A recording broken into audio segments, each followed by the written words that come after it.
In the winter of World War II, when Europe was already bleeding from years of relentless fighting, German commanders believed they understood American soldiers. They saw them as well-equipped, well-fed, but dependent on numbers, artillery, and air support.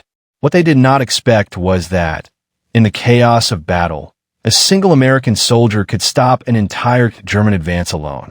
By late 1944, the war in Western Europe had entered a brutal phase.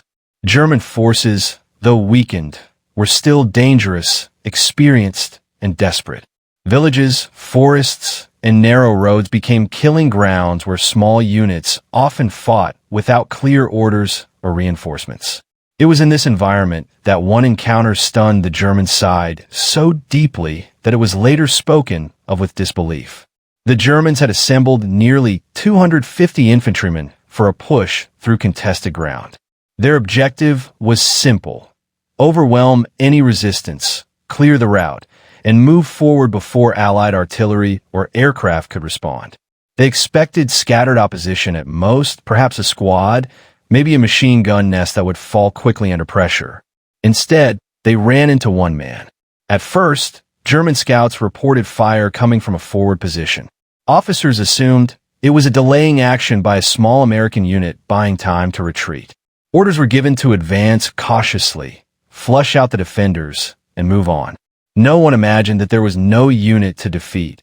Only one American soldier, wounded, isolated, and refusing to withdraw. As German troops pushed forward, automatic fire erupted with shocking accuracy. Bursts pinned entire platoons to the ground.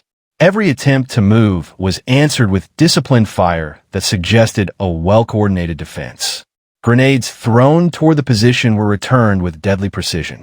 Germans began to believe they were facing multiple machine gun crews working in rotation. Minutes turned into half an hour. Casualties mounted. German soldiers hugged the ground, confused and frustrated. Their officers could not understand how such resistance was possible without visible support. Flanking attempts failed. Every movement was anticipated, every approach punished. What the Germans did not know was that the American soldier had positioned himself perfectly. Using terrain, fallen debris, and captured weapons, he created the illusion of numbers. He moved constantly, firing from different angles, forcing the enemy to overestimate his strength. Pain from his wounds was ignored. Retreat was not an option he considered. German frustration turned into shock. Radio reports spoke of heavy resistance and unexpected firepower. Some soldiers later admitted they believed they were attacking a reinforced American position. The idea that a single man was holding them back never crossed their minds. For over an hour, this lone American halted the advance of 250 German soldiers. By the time German commanders finally ordered a pullback to reassess, the battlefield told a different story than expected. The Americans had not delayed with numbers or firepower, but with sheer determination. Only later, after prisoners were taken and the position examined, did the truth emerge. There had been no unit, no platoon, no machine gun team, just one American soldier who refused to give ground. For the German troops who survived that encounter, it shattered assumptions. They had underestimated not American equipment, but American resolve. And in that moment, they understood something deeply unsettling. This war would not be decided only by armies, but by individuals who would not stop fighting, no matter the odds. By the time German units began tightening their grip on the battered American position, they believed they were dealing with the remnants of a broken platoon. Reports filtered up the chain of command that resistance was light, scattered, and poorly coordinated. From a German perspective, this was supposed to be a routine clearing action, an hour of hard fighting at most, followed by prisoners and captured weapons. What they did not know was that nearly every American voice they had heard on the line had already fallen silent. The man still firing was alone. His position was not impressive by any formal military standard. It was not a bunker, nor a reinforced strongpoint. It was a shallow, torn-up defensive scrape, hastily improved with debris, fallen earth, and the bodies of men who had already given everything they had. Yet from this unremarkable patch of ground, a single American soldier was shaping the battlefield. German infantry advanced cautiously at first. They expected disorganized fire, maybe a few desperate shots meant to delay the inevitable. Instead, they were met with precise, controlled bursts that cut through the lead elements of their formation. Men dropped instantly. Others froze, unsure how such accurate fire could still be coming from a position that should have been neutralized. The German commander halted the advance and reassessed. This was no random resistance. Whoever remained was disciplined, experienced, and completely unwilling to retreat. The American soldier adjusted his fire methodically. He did not spray bullets. He waited. He watched movement. When helmets appeared, when shadows shifted, when voices grew closer, he fired again. Short bursts, devastatingly effective. Each time the Germans tried to probe forward, the same result followed. Casualties, confusion, and forced withdrawal. Minutes turned into half an hour. Then more. German officers began to suspect they were facing a larger force than initially reported. They requested supporting fire and attempted to flank the position, sending squads wide to approach from angles they believed would finally overwhelm whatever remained. The American noticed the shift almost immediately. He changed position within his limited space, dragging himself through mud and debris, firing from new angles to give the impression of multiple defenders. To the Germans, the resistance now seemed even stronger. Fire erupted from where they least expected it. One German squad tried to rush the position directly, hoping speed would succeed where caution had failed. They never made it close. The Americans' weapon roared again, and the charge collapsed in seconds. By now, German casualties were mounting. What should have been a simple action had turned into an embarrassing and costly stalemate. Officers shouted orders. Men hugged the ground. The advance stalled completely. And still, the fire did not stop. Inside his position, the American soldier was exhausted. His hands were blistered. His ears rang from constant gunfire. He had already been wounded, though adrenaline kept the pain distant. He knew no reinforcements were coming. He knew retreat was impossible. Yet his resolve did not waver. This was not about holding ground anymore. It was about denying the enemy momentum. Every minute he delayed them mattered. Every German pinned down here was one less pressing elsewhere. The Germans tried again, this time with heavier weapons. Mortar rounds exploded nearby, showering the position with dirt and shrapnel. The ground shook. Smoke filled the air. Surely, they believed this would finally end the resistance. When the smoke cleared, the American fired again. At this point, disbelief spread among the German ranks. Veterans who had fought across multiple fronts could not understand how one position continued to resist so effectively. Some assumed they were facing an elite unit. Others believed American reinforcements had arrived unseen. None of them guessed the truth. More than an hour had passed since the first contact. The Germans had committed far more men than planned. Their timetable was shattered. Their confidence was shaken. And all of it traced back to a single point on the battlefield that simply refused to fall. Eventually, overwhelming pressure forced the situation to change. Ammunition was running low. The Americans' movement slowed. The firing became less frequent, not from hesitation, but from necessity. The Germans sensed the shift and prepared one final push.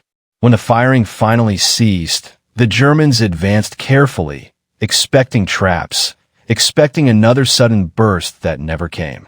What they found instead left them stunned. There was no platoon, no hidden reinforcement, no elaborate defense network. There was one man.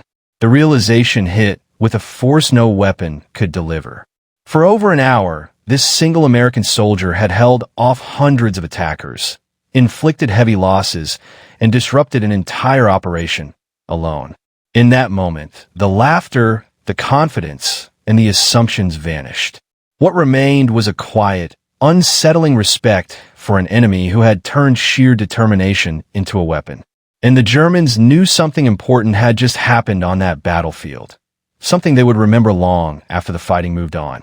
By now, the German soldiers pressing forward believed they were facing a well-prepared American strongpoint. The volume of fire was simply too heavy to imagine otherwise. Rifles cracked in disciplined rhythm. Bursts of automatic fire raked the open ground. Grenades exploded with terrifying accuracy. From the German perspective, this was not the work of a lone man. It had to be a full infantry squad, perhaps reinforced by machine gun teams dug in behind the hedgerow. But the reality was far more astonishing. The American soldier had learned quickly that survival depended on movement. He never fired from the same position twice. After every burst, he crawled, rolled, or sprinted to another shallow depression, another shell hole, another angle of fire. To the Germans, the shifting sound of gunfire created the illusion of numbers. Dozens of Americans maneuvering in coordinated defense. German officers shouted orders, trying to regain control. Squads attempted flanking movements, advancing cautiously through tall grass and broken fences. Each time they moved, they were met by precise, punishing fire. Men went down. Others froze. Momentum vanished. Minutes stretched on, then half an hour. The Germans could not understand how one position continued to dominate the field.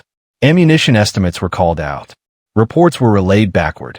The resistance was described as fanatical, well-armed, and unexpectedly strong. What no one could see was the American soldier reloading with shaking hands, conserving rounds, counting shots, and choosing targets with ruthless efficiency. He was no longer thinking in terms of bravery or fear. He was operating on instinct. Training took over. Fire. Move. Reload. Repeat. The world narrowed to muzzle flashes, shadows in the grass, and the sound of boots running toward him. When German soldiers tried to rush his position in a sudden charge, he waited until they were dangerously close. Then he opened fire at point-blank range. The shock of it shattered the assault. Survivors fell back in confusion, convinced they had run into a kill zone prepared by multiple defenders. Over an hour had passed. German casualties mounted. Officers faced a grim calculation. Every additional minute spent here delayed the advance. Yet pushing forward seemed to invite disaster. From their perspective, they had already committed too much to withdraw easily, and too little to break through decisively. What they did not know was that the American soldier was nearly exhausted. His uniform was torn. His throat burned from smoke and shouting. His ammunition was running low. But he refused to abandon the position. Retreat would expose his flanks. Retreat would open the road behind him. Somewhere beyond that field were other American units, perhaps wounded, perhaps regrouping, depending on this delay, to survive. So he stayed. At one point, a German machine gun opened fire, stitching the ground inches from his body. He flattened himself into the dirt, waited for the belt to run dry, then rose just long enough to silence it with a handful of well-placed shots. To the Germans watching from afar, it appeared as if another American team had joined the fight. The psychological effect was devastating. German soldiers began firing wildly, wasting ammunition. Orders became fragmented. Communication broke down. What should have been a straightforward push turned into a costly stalemate against an enemy who seemed to be everywhere at once. Eventually, German commanders made the only rational decision left to them. They halted the advance. Pullback orders were given. Wounded were dragged away. Units reorganized under the assumption that a strong American defensive line lay ahead. Time was lost. Initiative slipped away. The battlefield fell into an uneasy silence, broken only by distant artillery and the sound of the lone American soldier finally allowing himself to breathe. Only later, much later, would the Germans learn the truth. That for over an hour, more than 200 men had been held back by a single enemy combatant. That no reinforced position had existed. That no hidden platoon had waited in reserve. Just one soldier. And in that moment, the German belief in their own momentum, already fragile, cracked just a little more. By the time the firing finally slowed, the German soldiers on the opposite side of the road were no longer charging forward. They were pinned, confused, and increasingly fearful. What they believed was a lightly defended American position had turned into a nightmare. Every attempt to advance was met with disciplined, relentless fire coming from a single point. To the Germans, it felt impossible that only one man was holding them back. Inside his shallow foxhole, the American soldier had long passed the point of exhaustion. His uniform was soaked with sweat and dirt, his hands raw from reloading, his ears ringing from the constant thunder of gunfire. He had already fired thousands of rounds.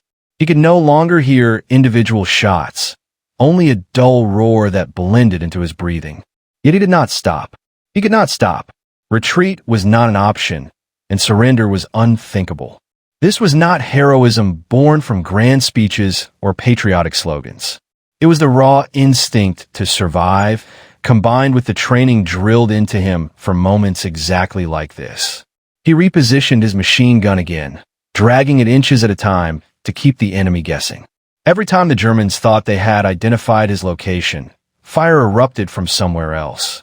To them, it felt as though an entire platoon was shifting positions. German officers shouted orders, trying to restore momentum. Small assault groups attempted flanking maneuvers, crawling through ditches and hedgerows. Each time, the American anticipated the move, cutting them down before they could close the distance.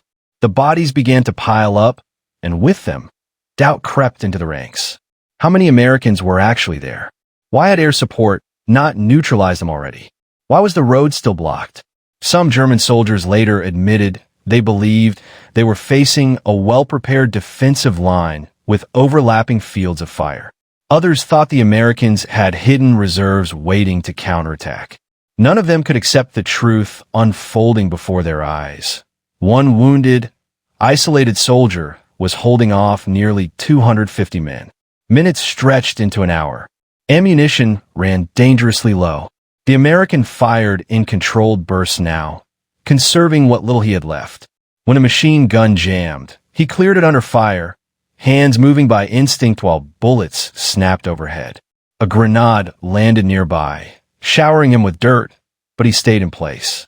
Another explosion knocked him backward, leaving him dazed and bleeding, yet he crawled back to the gun and kept firing. On the German side, morale was collapsing. Officers were wounded. Runners sent for reinforcements never returned. Each failed assault only added to the sense of futility. The road they needed was still denied to them, and time was slipping away. Somewhere behind them, Allied forces were advancing. Every minute lost here mattered. Eventually, the firing from the American position slowed. Not because he had chosen to stop, but because there was almost nothing left to fire. From the German perspective, this silence was terrifying. Was it a trap? Were the Americans preparing a counterattack? No one wanted to be the first to move. When German troops finally advanced cautiously, they expected another ambush.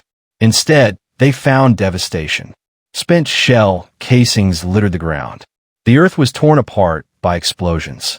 And at the center of it all, they found a single American soldier, wounded, barely conscious, surrounded by the evidence of what he had done. The realization hit them harder than any bullet. This had not been a unit. This had not been a platoon. It had been one man. German officers reportedly stood in silence, staring at the scene. Some removed their helmets. Others shook their heads in disbelief. In a war defined by mass armies and industrial-scale destruction, they had just witnessed something deeply personal and profoundly unsettling. Skill, determination, and sheer will had outweighed numbers. The American was taken prisoner, but not treated like a common captive. According to accounts, German soldiers carried him with care. A medic was called immediately. There was no celebration, no mocking, only respect. They had faced courage in its purest form, and even enemies could recognize that. For the German command, the engagement was deeply troubling. An entire advance had been delayed by a single defender. Plans had been disrupted, timetables thrown off, and worse, confidence had been shaken. If one American soldier could do this, what would happen when they encountered entire units? For the American side, the full impact of his stand would not be known immediately. Battles moved on. Lines shifted. The war did not pause to recognize individual acts of bravery. But quietly, his actions had bought time. Time for reinforcements to move. Time for defenses to strengthen. Time that saved lives. This moment captured something essential about the war that statistics can never fully explain. Tanks, aircraft, and artillery mattered enormously, but wars were still decided by individuals placed in impossible situations, forced to choose between fear and duty. On that day, one man chose to stand. Long after the battle, German veterans would recall the encounter with a mixture of disbelief and admiration. They did not remember the American's name. They did not know his unit. But they remembered what it felt like to be stopped, to be held in place, to be made powerless by someone who refused to yield. And that is why this story endured.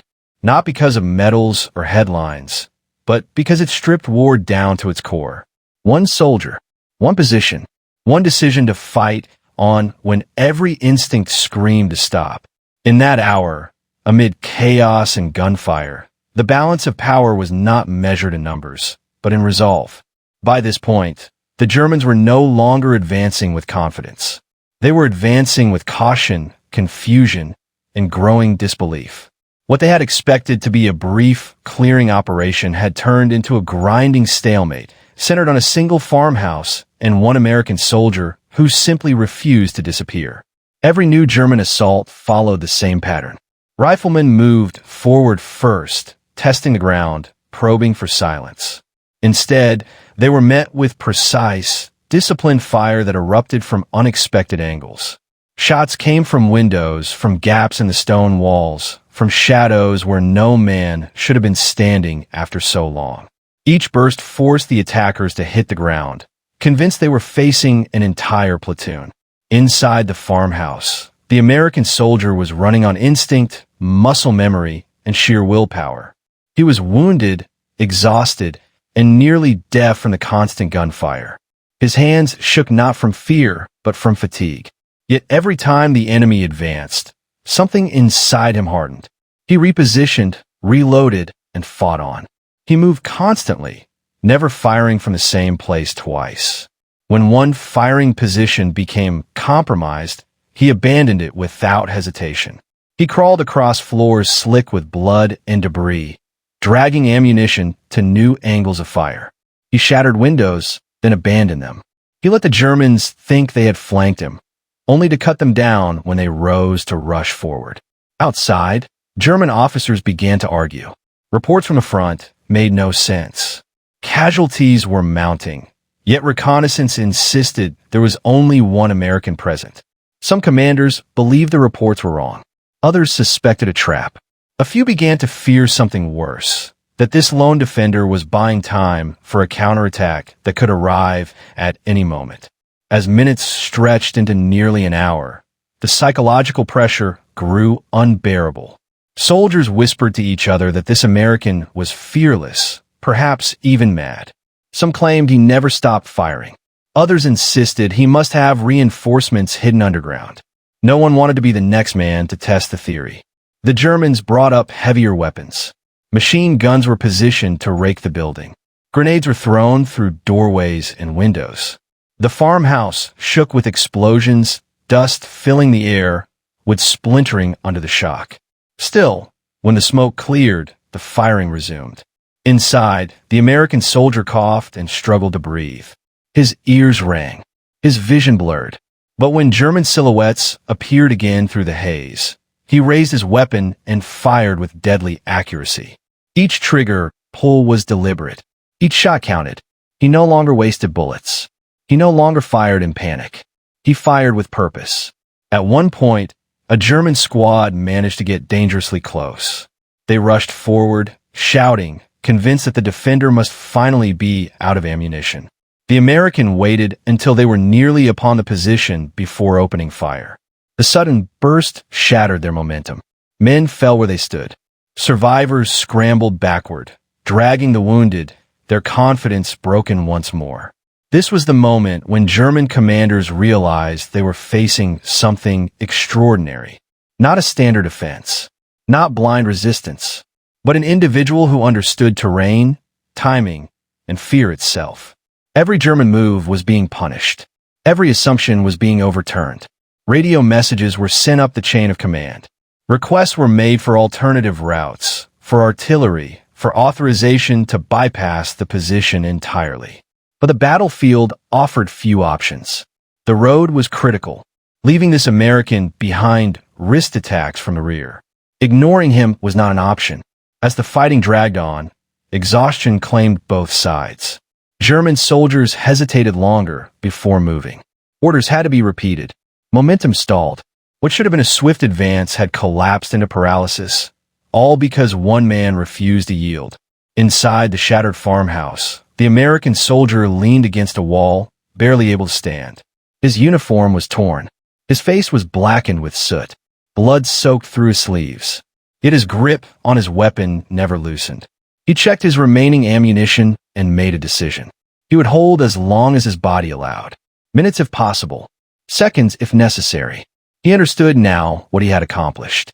He had delayed an entire enemy force. He had forced them to divert men, weapons, and time. Somewhere behind him, other American units were moving, reorganizing, preparing. Every second he survived mattered. When the Germans launched yet another cautious probe, they moved slower than before, weapons raised, eyes darting. They no longer shouted. They no longer rushed. They feared the building itself. And once again, the silence broke with gunfire. In that moment, the truth became unavoidable. Numbers did not guarantee victory. Superior force did not guarantee success. Against discipline, determination, and refusal to surrender, even 250 soldiers could be stopped by one. The German advance remained frozen, not by walls or wire, but by the will of a single American soldier who turned a lonely stand into a lesson the enemy would never forget. By the time the firing finally slowed, the battlefield had gone eerily quiet. Smoke drifted across the frozen ground. Burning vehicles crackled in the distance. German soldiers who only moments earlier had been advancing with confidence now lay scattered, pinned down, wounded, or retreating in disbelief. They had attacked with numbers. They had attacked with firepower. They had attacked believing no single man could stop them. And yet, for over an hour, one American soldier had done exactly that. From the German perspective, this was incomprehensible. Their officers would later report that they believed they were facing a well-entrenched American unit, possibly reinforced by armor or heavy weapons. No rational commander could accept that a single infantryman, alone, exposed, and cut off, had stalled an entire assault force. But that was the truth. The Americans who finally advanced forward found a scene that bordered on unreal. Spent shell casings carpeted the ground. Enemy equipment lay abandoned. The wreckage of vehicles smoldered silently. And there, exhausted, wounded, and nearly frozen, stood the soldier who had refused to fall back. He had not fought for glory. He had not fought for recognition. He had fought because retreat meant death for the men behind him. What made this stand so shocking was not just the courage involved, but the discipline. Every burst of fire had been controlled. Every movement had been deliberate. He had shifted positions constantly, creating the illusion of multiple defenders. He had used terrain, timing, and sheer audacity to manipulate an enemy force many times his size. German survivors later admitted they had been certain they were walking into a trap. Some believed American armor was hidden nearby. Others claimed they were under fire from multiple machine guns. Fear spread quickly when logic failed to explain what was happening. This was not blind heroism. This was battlefield intelligence pushed to its absolute limit. When word of the action reached higher command, even seasoned officers struggled to believe the reports. The numbers didn't add up. The timeline made no sense. The outcome defied doctrine. But war has never been governed purely by numbers. It is governed by moments when one decision, one refusal to retreat, alters the fate of dozens, sometimes hundreds of others. For the Germans, the encounter left a lasting impression. It shattered assumptions about American soldiers being inexperienced or overly cautious. It revealed a type of fighter who could endure isolation, cold, wounds, and overwhelming pressure without breaking. For the Americans, it became a quiet lesson passed down through units and generations. That courage is not the absence of fear, but the mastery of it. The soldier himself would never describe the event as extraordinary. He would later say he was simply doing his job. That understatement, perhaps, is what makes the story endure. Because holding off 250 enemy soldiers alone for over an hour is not just a military feat. It is a reminder of what human resolve can accomplish when surrender is not an option. Long after the smoke cleared and the battlefield returned to silence, the impact of that stand remained. Not in monuments or speeches, but in the lives that were saved because one man chose to stand his ground. And for the German soldiers who survived that day, the memory lingered as a warning. Sometimes the greatest force on a battlefield is not numbers, not weapons, but the unbreakable will of a single soldier who refuses to fall.